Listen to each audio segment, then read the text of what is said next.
It is time for a new episode of Get Your Hands Dirty. So join us as we fire up these engines.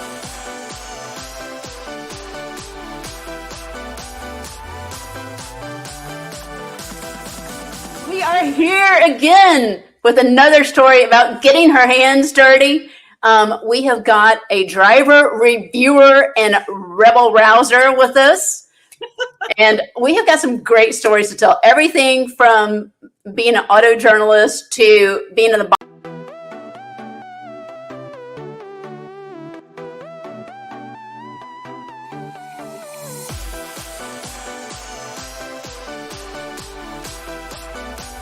So let's get this started. Tell everybody what your day-to-day life is like as a journalist, which I know is not normal.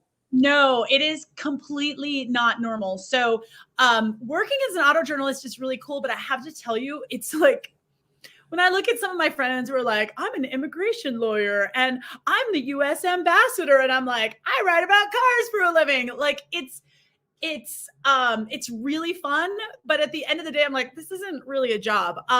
One of the cool things is that there is a ton of travel. So when manufacturers have a new vehicle that they want journalists to drive, it's way easier to bring journalists to cars than to send a bunch of cars to journalists. So they will go out and they will plan this really great trip that showcases the brand and showcases the car. So for example, last week I went on the Honda Prologue drive, which is their new EV. And I can't tell you what it drives like because it is embargoed, but they flew everybody up to Northern California and we stayed in this really great wine country hotel. We had a curated drive route that really showed off the drive capabilities of the vehicle, showed off the range of the vehicle. We had a lovely lunch, and it's kind of amazing. So you get to travel to a lot of great places, stay in a lot of good hotels. We always joke about how it's just a bunch of free shrimp. We're like, yeah, I'm just going to go eat free shrimp with the manufacturer. So that part's really fun. There's also some international trips. Sorry, my cat's coming in. There's also some international trips as well, which is really fun. I would have never been able to afford to go to Namibia, but I got to go with Land Rover. I've been to Dubai with Land Rover. I've been to Saudi Arabia with Audi for the Dakar. So those kind of trips, it takes a while to get up to that level, but those kind of trips are absolutely amazing. And then while you're at home, you can often arrange press loans where you will get a car for a week. And it's something that maybe has been out for a while, but you'll have a chance to drive it for a full week and really dig into the nitty gritty of what it's like to live with for that car. So you can talk more about the infotainment system. You can talk more about the little storage cubbies or just things that you didn't really get a chance to do on the first drive. And then you can write a review about it or shoot a video. And if you're like me, people might say mean things about you on the internet, but that's a whole other story, trust me. So do you really focus more on the off-road side of things, or are you covering everything in the automotive industry? Yeah, I cover everything, but I'm very plugged into the off-road industry just because of my off-road racing background. So in March, I'll be going on the new Ranger Raptor trip, which I'm super excited about because I love the regular Raptor, but it's too big. So I'm really excited to get into the smaller Ranger Raptor. But I mean, having said that, sometimes I have a Bentley in my driveway, which is okay. Cool. So that is the perfect segue into the Rebelle Rally, and you driving, what was it, the Rolls-Royce? Yeah, my trophy's right there behind me. So I like to take cars on adventures that they're not necessarily made for. And when Rolls-Royce came out with the new Cullinan, my navigator, Rebecca Donaghy, and we were like, that would be perfect for the Rebelle Rally. So if you don't know the Rebelle Rally, really quickly, it is a navigational rally. It's not a race for speed. It's a rally for navigational accuracy. It starts usually up in Northern California somewhere, makes its way down California, Nevada, and it ends in the dunes in Glamis. 7 days, all off-road. And the thing is that it's only for women. It's a way to get more women into motorsports in a challenge that's very, very difficult. But it's something that you can bring a stock vehicle to. So the Cullinan was a stock vehicle. And I was like, this would be amazing. Let's definitely take a super expensive car off-road. And we did it and we won. We won in the crossover class, which was absolutely incredible.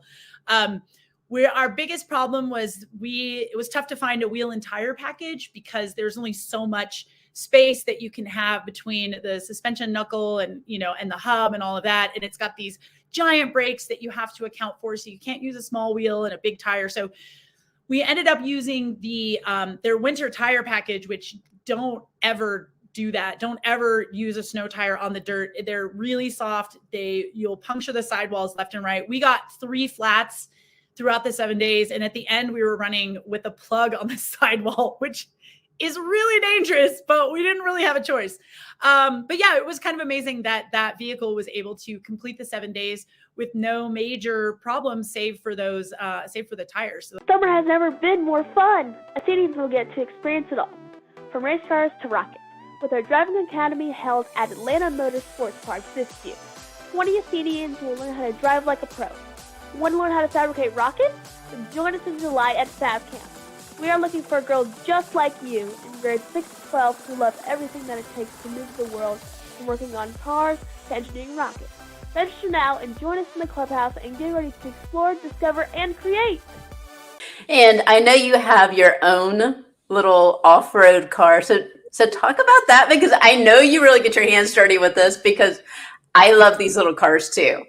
Yeah. So I started in off-road racing in air-cooled Volkswagens. So I had a class 16 two-seater 1600, which is basically a Volkswagen beam front end and an air-cooled motor in the back, but then everything is a tube chassis.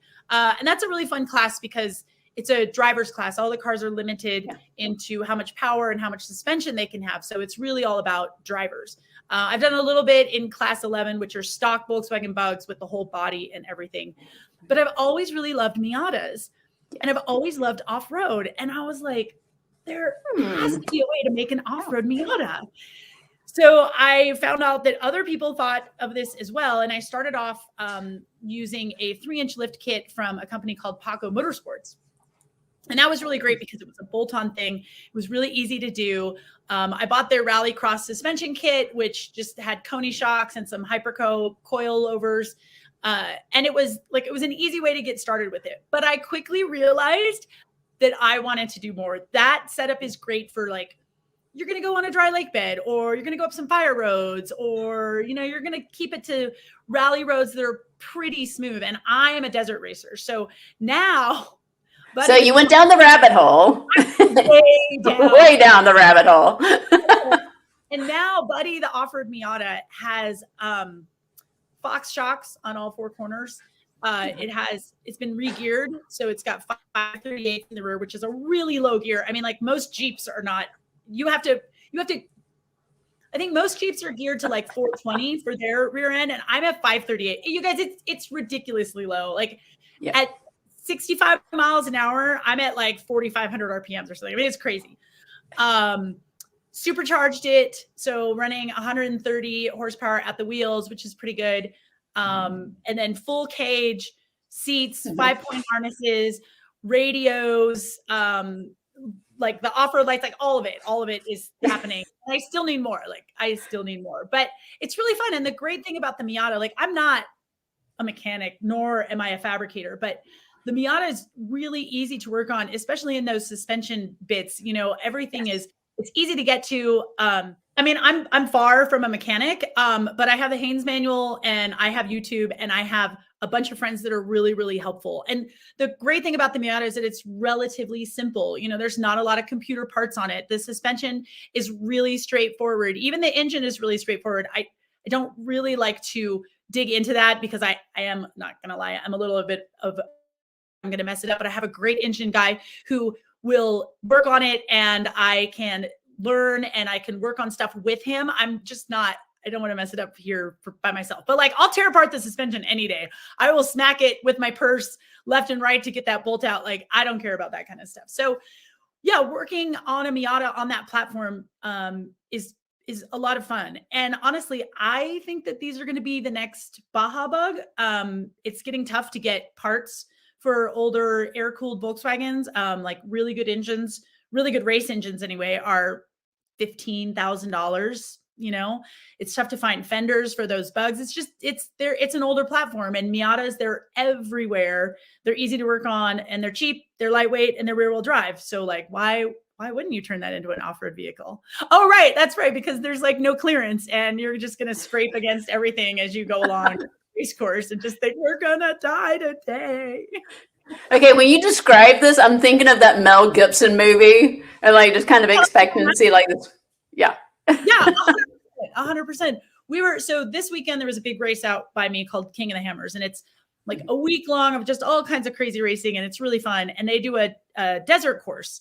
So I was looking at the classes, and I'm like, okay, well, there isn't really a class for buddy, but there is a class 1400, which is steel body, working doors, and tire size like less than 37 inches. And I'm like, well, buddy has a steel body, and he's got working doors, and he's got 29-inch tires. So I guess I fit in that class. Everybody else is running a giant truck with like massive V8s and crazy amounts of suspension. And I'm like, it was amazing. I only had to go 35 miles. I did get stuck twice because there's only so much I can do this point with ground clearance. So I got high centered once, and then I got stuck in a really soft corner. And that's where it got dangerous, because those trucks are really big, and they're just coming along, and they can't see me. They're looking so far out, and they can't see me. So in that instance, we had media come, and they towed us off course to safety. But even then, we still had to figure out a way how to get up this super crazy soft hill.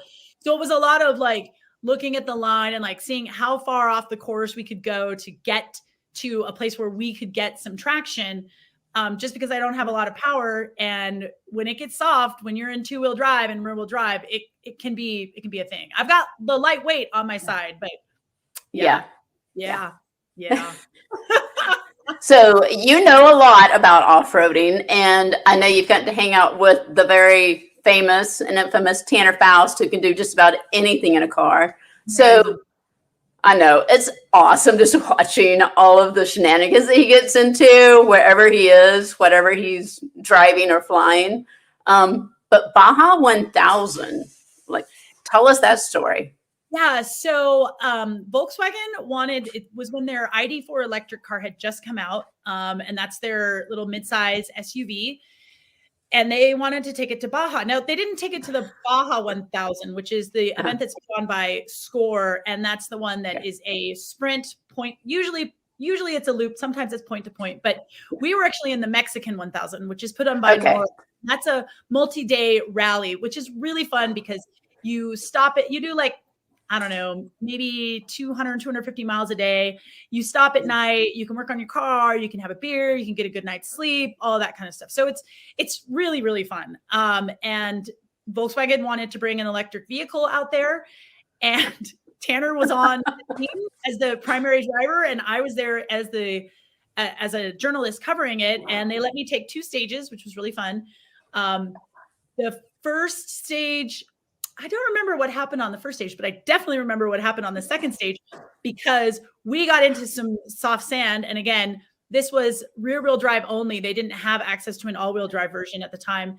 And we had, I don't know, it's like 5,000 pounds, right? And the total amount of horsepower and torque is like probably in the 200s. I mean, it's not a lot.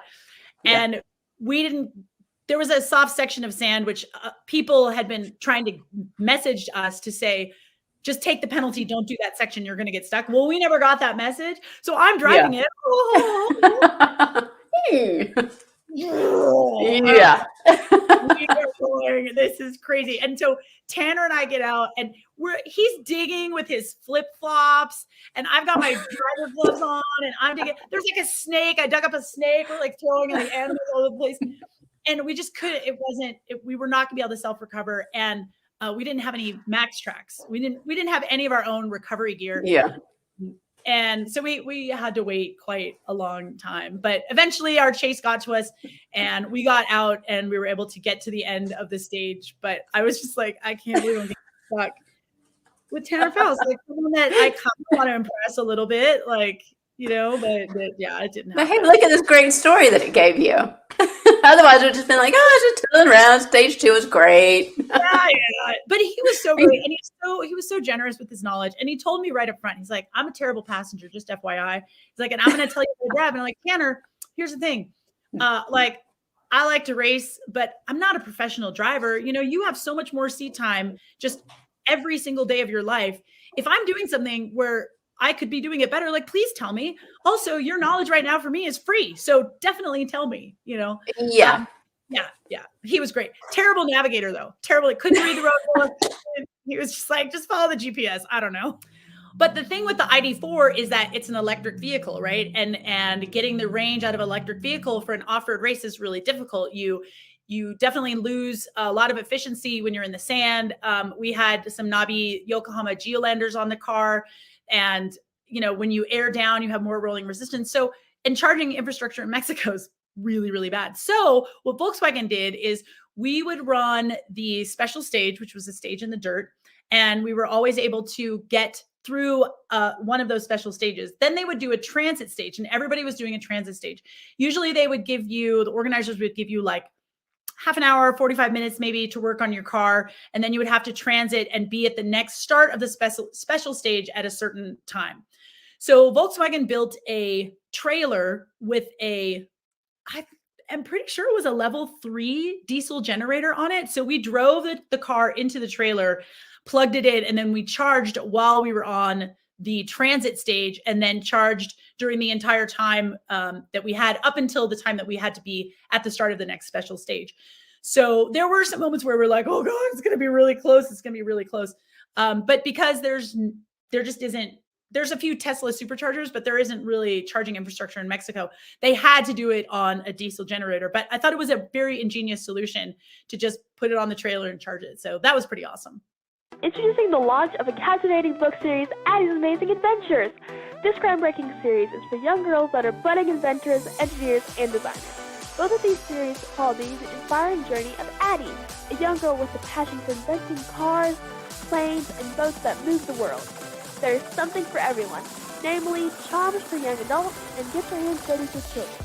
These books are aimed at empowering young girls to break barriers in the traditionally male-dominated fields of science, technology, research, engineering, art, and mathematics. Guess what? You can download the first book of the Charm series for free at beathenian.org. Check out all of our books available for purchase in our store at beathenian.org. So, you as an automotive journalist, you have to hustle a lot.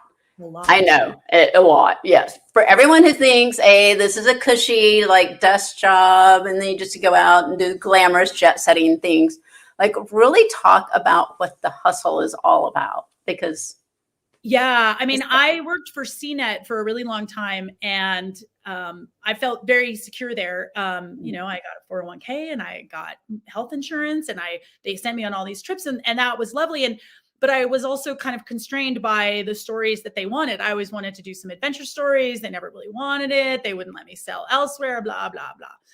So when they decided to lay off their video staff, which I still don't know why they did that.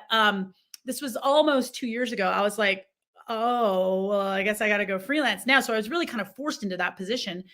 And I think because I built my reputation while I was at CNET, it was easier for me to go into the freelance world because I already had all the contacts. People knew my work. People knew what I was like on trips, you know, that I was like a well-behaved person that didn't crash cars. So in that sense, it's been easier. However, there are still times where if I get an invite to a trip, I don't want to take that trip unless I can provide that manufacturer some kind of coverage. So I'll get an invite for a trip and I'm immediately going through my list and getting all of my contacts, all of the people that I normally write for, like, I got an invite for this. Do you want me to go? Or, you know, do you need words? Do you need words? Do you need words?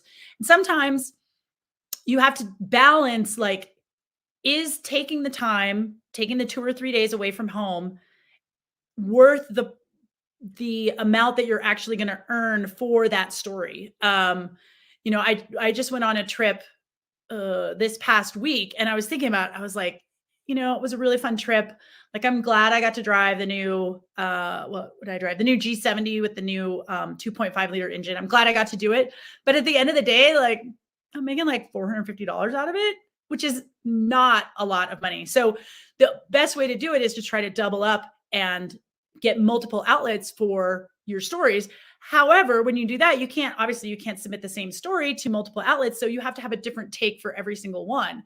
So it can be, the traveling part can be really, really stressful, and not be the most financially sound decisions to make, but they're really fun. So I try to choose my trips based on, can I sell the story? And, or is this a vehicle that I really want to drive? And, or is it a place that I really want to go? And the combination of those three really tells me what job I want to pick up and what job I just want to not even waste my time with. Also, like, I'm a single gal. I live alone. I don't have a partner. I don't have a husband. I don't have kids. That part's good too, but I don't have a second income coming in. So it's all me. So I have to make sure that I'm constantly doing something to get my name out there. Paying for health insurance really sucks. I hate that part. But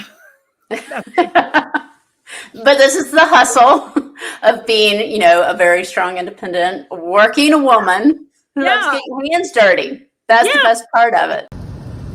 Hello from Sebring International Raceway. Shout out to Era Motorsport. Congratulations on your win at the 2024 24 Hours of Daytona in the LMP2 class. Every time I write about Buddy, I needed to put in the supercharger to write that story about Buddy. So, that's a little write-off. I said I had a business. I never said I was good at business, but there are some of those perks being freelance that can help you out in some of those like fun adventure things that you want to do. I went to Sri Lanka to visit a friend of mine and I rented a tuk-tuk. And so I wrote about that for Motor Authority and I pretty much wrote off the entire trip. That's cool. Okay. I love tuk-tuks. They're so much fun. It's amazing how many people you can fit in a tuk-tuk. You never knew that. I know. I'm going to India in July to drive one in the Himalayas, and that's going to be really fun. So we'll have to have you back on later after you've gone over to India and done your tour of the Himalayas. I lived in Nepal for a while, and I love it over there, so I want to hear your stories. Okay, good. Thank you for coming on to get your hands dirty with us. It's going to be so much fun for everyone to hear all of your stories. I know how dirty my nails are. I need to clean my nails. You have definitely been at the King of the Hammers. I can tell from your fingernails. Awesome. Thank you, Emme, for being on with us. Thanks. I had a good time. Bye.